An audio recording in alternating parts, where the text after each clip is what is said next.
Sanibani? Niyaphila? Nina ama-document okubahlala e-South Africa? Nina ama-document okuba se-South Africa? Aninawo ama-document okuba se-South Africa? Nisebenza njani ngena ama-document? Nabo bayasebenza abanama-document. Nisebenza njani ngena ama-document?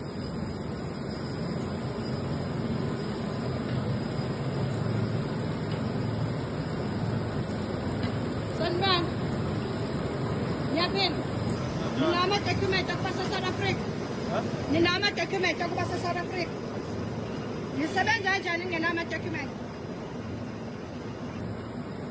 Ngiyabuza phela, angihleki, ngihlaki. Angihleki la, ngisesehleki. Nisebenza njani ngena ama-document? Hhayi, soyimi za-African this one. Cela nisiphumele niwazi ukuthi awukho la ngokomthetho, cela siphumele phakathi. Ngiyacathi ngizobuya ebusuku. Sodila nani nasebusuku.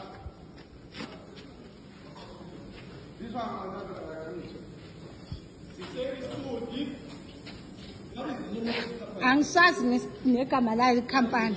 Kodwa la kwenziwa isitiluli la. Uthathe sonke step sakho uphume naso bhuti, don't leave nje into yakho.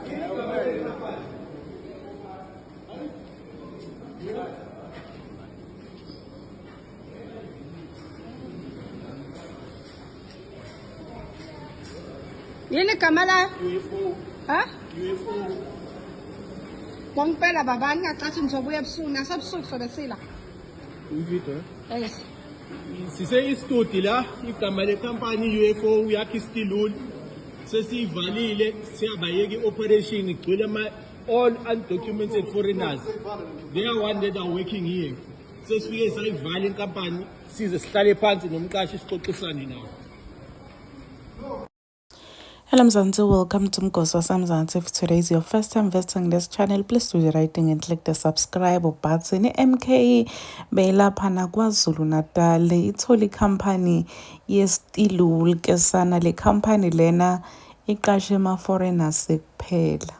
And people are even saying ukuthi that's why istiluli vele sihlala sibona sithengiswa ma foreigner nje ungafika la kuthengiswa khona istiluli just nokuthi lo muntu osithengiswa ku foreigner kukancane usithole sithengiswa eSouth African esikhathini esiningi nje istiluli sathi ukuthi vele sithengiswa abantu bokuqhamuka na icompany la kwentwa khona istiluli lapha eKZN foreigner kuphela guys debalithole lisebenta lapha kuleya ndzawo umuntu wase-South Africa dololo and vele nje MK yathi asidleki nani asidlali nani if utade nje ukuthi you are not a South African or uyi-foreigner lenganamaphepha awushayile isishwabha sakho usiphumele qoqa nje amasakana akho usiphumele usambele yathi guys lamakhampani la South Africa ave marasile nkosi yami avasile labantu aba-owner lamakhampani because they always hire foreigners because they know ukuthi ba-foreigners bato ba-exploiter bangabaniki ma-leave babaholele ngetandla bangabhadali ngisho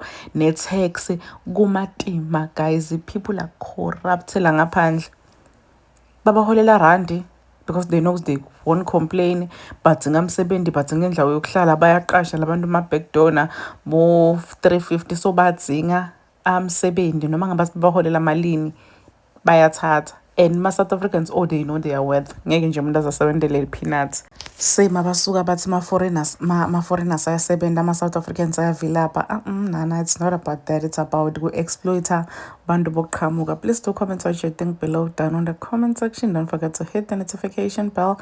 I'll see you in the next one. I'm signing out. Goodbye.